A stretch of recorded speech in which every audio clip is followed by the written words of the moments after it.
珍しく女性キャラを塗っています。なぜあえてねずこちゃんなのかというと、実は理由が3つほどあるんですよね。例えば掛け編みという表現技法が漫画にはあるんですが、皆さんこんにちは、こんばんは。リピートチャンネル MM です。今回は黒色無双を使って漫画風にフィギュアをリペイントしていきたいと思います。漫画風という名前通り、ほぼ白黒の表現で塗っていきたいと思います。フィギュアってやっぱり大体がカラーでしっかりと彩色されているものがほとんどだと思うんですよね。フィギュアショップに行っても白黒のフィギュアってあんまり見ないんじゃないでしょうか。あえて白黒表現にすること、そしてそれを漫画風に塗ることでフィギュアがどう仕上がるのか、そして何よりフィギュアに漫画表現を載せるというのは私としても今までやったことがない表現方法ですし、慣れている塗料でもないので、塗ってい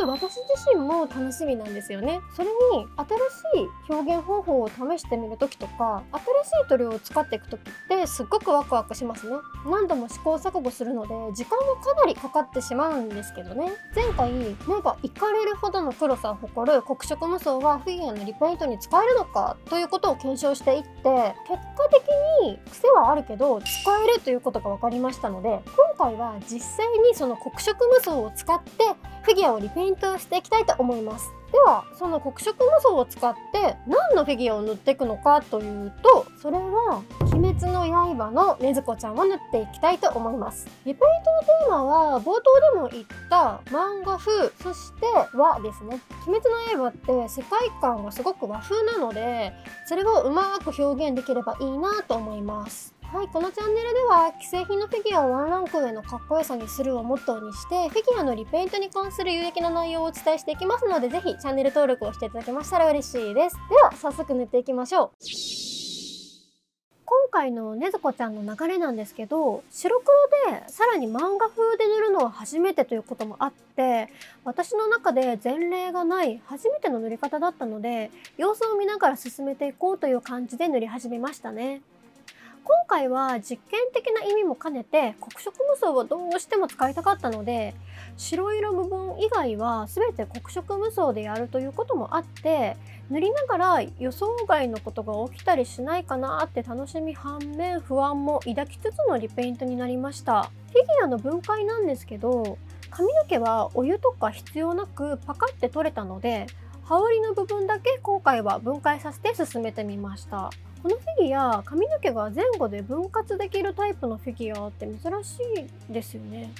塗り始める前はまずはプライマーをしっかりと拭いて、乾いたらフィギュアの白部分に当たる色をラッカー塗料の白をエアーブラシで塗布してから、プライマーを拭いてフィギュアの黒部分を黒色無双で書き込んでいく流れでやってみました。今回のねずこちゃんのフィギュアは羽織の部分とかが結構細かく彫られているので、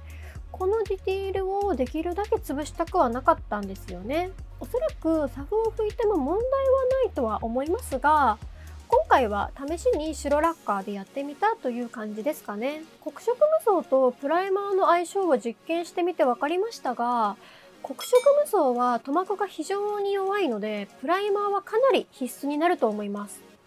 そしてプライマーのメーカーによっても黒色無双の剥がれやすさが変わったんですよね。下地とか素材などいろいろ相性もあるかもしれないんですけど、黒色無双を使うにあたってはプライマー選びはとっても大切な部分だと思いますね。この黒色無双の塗料を使うのに限った話ですが、落としても絶対剥がれないってなるぐらいまで定着させるのはかなり無理があるんじゃないかと思います。こういうフィギュアってガンプラみたいに稼働させるわけでもないと思いますし、ショーケースに飾ると思いますので、ある程度剥がれないぐらいでいいのかなと思います。レザリングする時に粉を使う技法もありますし、それこそジオラマとか作る時って砂とか粉とかよく使ってますしね、似たような感覚かなとも思います。塗料の定着度が気になる方は前回の動画で検証しているので、それも見てみてください。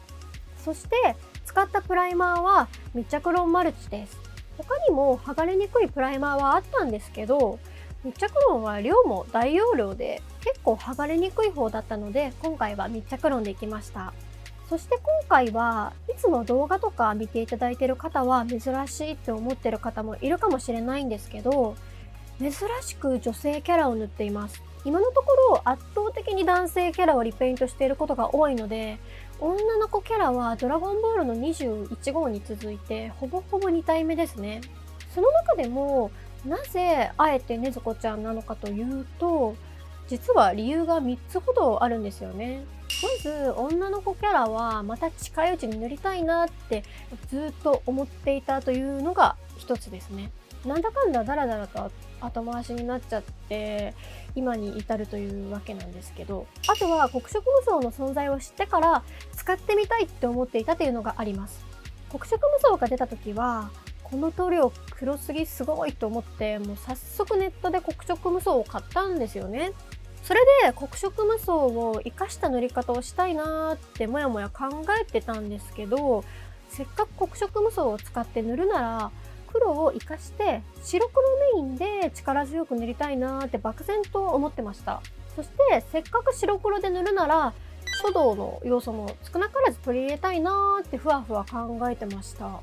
というのも私は小学校から高校とかまで書道を習っていて、師範代の免許も取ってたんですよね。卒業してからは本当少しだけではあるんですけど、片手間で書道関係のお仕事でお店の看板を書いたりとか、小学校の卒業証書を書いてたりとかしてたので、今回の作品のどこかしらにその書道的な要素を入れたかったってのがありますね。ってなった時にパッと思いついたのが和でした。そしてこの和を連想させたフィギュアが鬼滅の刃だったんですよ。しかもその時ちょうど寿屋さんから可愛くもかっこいいこの禰豆子ちゃんのフィギュアが出ていたので、これはやるしかないなと思って塗り始めました。今回の作品を作るきっかけは、なんか女性キャラ黒色無双はっていうこれが点で結ばれた感じでしたね。今回は禰豆子ちゃんにしてみたんですけど、多分この表現は白黒でやってみたら他の作品でも絶対かっこよくなれそうだなーってのはいろいろ思い浮かぶので、他のフィギュアも白黒で化けさせてみたいですね。塗りに関してはいくらプライマーをしっかり選んでやったからといっても、やっぱりどうしても黒色無双は剥がれやすいです。普通に持つ分にはプライマーをしっかりしてれば剥がれたりはあんまりしないんですけど、塗装中にぶつけたりとか爪が当たったりすると割と軽くでも傷がついちゃったりとかしちゃうので、いつも以上に慎重にそこだけは特に意識しながら塗っていく必要があるという感覚ですね。水との希釈に関してはもう希釈なしで塗っていってます。黒色無双は塗料自体が最初からサラッとしていて粘度が低めなんですよね。なので希釈なしでサラッと濃く塗ることができます。その辺はとても扱いやすくて助かります。水で洗いながらできますし、普段のラッカーでの塗装と比べたらその辺は楽だなって思います。今回の塗り方というか表現なんですけど、一言で言うとトーンを使わない漫画的な表現を意識しました。私の場合漫画とかは正直あまり描いたことがないので、その辺は正直ど素人なんですけど、視覚的に情報は入ってきていたので、私が思う漫画チックな塗り方といった感じでちょっと寄せつつ意識しつつみたいな感じです。例えば掛け編みという表現技法が漫画にはあるんですが、これは超簡単に言うと線を掛け合わせた表現みたいですね。厳密に言うと違うかもしれないんですが、そこは目をつぶっていただけると嬉しいです。そんな掛け編み表現を意識して線を規則正しくは書き込まずに、それっぽい感じを取り入れて自分なりに落とし込んで塗っていったっていう感じですね。割と自由に塗っていって極端に大げさに書き込んでいくことで迫力を出してみました。髪の毛に関しては漫画で言うとツヤベタっぽい感じで白黒でパキッと塗り分けてみました。ツヤベタっていうのは髪の毛をベタ塗りする際に光の当たる部分を白く残すことでテカリを表現する技法ですね。メリッとドンと髪の毛だよ黒髪だよみたいな主張を激しめにしたかったので、髪の光沢を白で多めに入れてみました。漫画のツヤベタの塗り方としてはアナログだと筆ペンとかで塗ったりするみたいなので、今回のリペイントにおいても筆を使っているので問題なく表現できました。漫画のツヤベタの塗り方を見てみた時に、光っているところを白く抜くのではなくって影になるところに黒を置くイメージで塗るといいよという情報をいくつか見つけたんですよね。ただ私の場合今回は逆で、まず黒を塗った黒ベースの上に白の光を描き込んでいくやり方で進めました。というのも理由としては、服の羽織の部分はラッカー塗料の白ベースの上に黒色無双を塗っていくやり方で試したので、髪の毛はシンプルに逆パターンでやってみたかったという理由ですね。黒色無双の上に隠蔽力のあるシタデルカラーっていう塗料の白を使って黒がきちんと隠れてくれるのかどうかを前回の動画で軽く検証はできていたので、髪の毛は黒から白パターンで塗ってみました。結果としては薄すぎると少し黒が透けて見えたりもするんですけど、動画で見ていただいても分かるように結構しっかりと隠れてくれるんですよね。やっぱりシタデルカラーもとっても優秀ですね。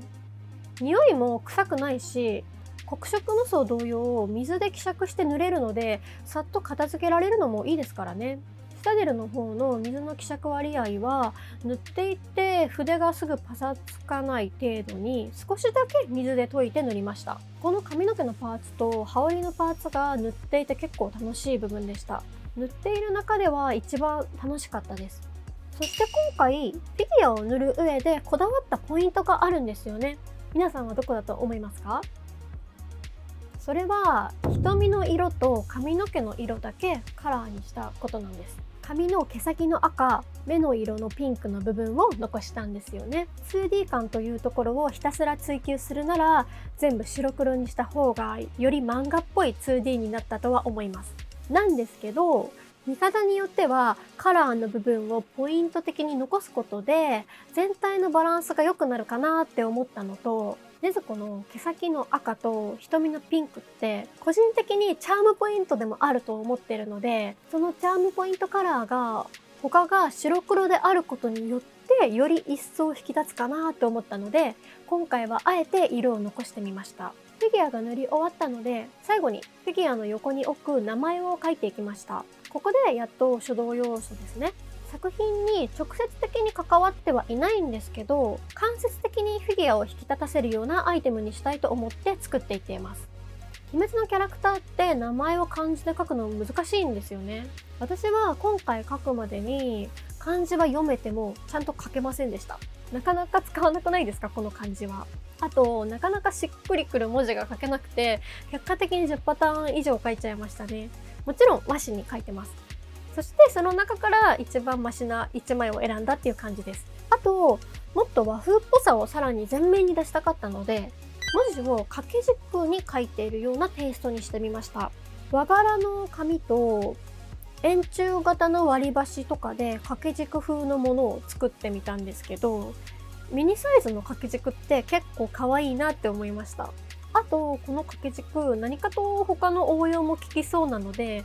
また何か機会があったら使えそうだなって思います。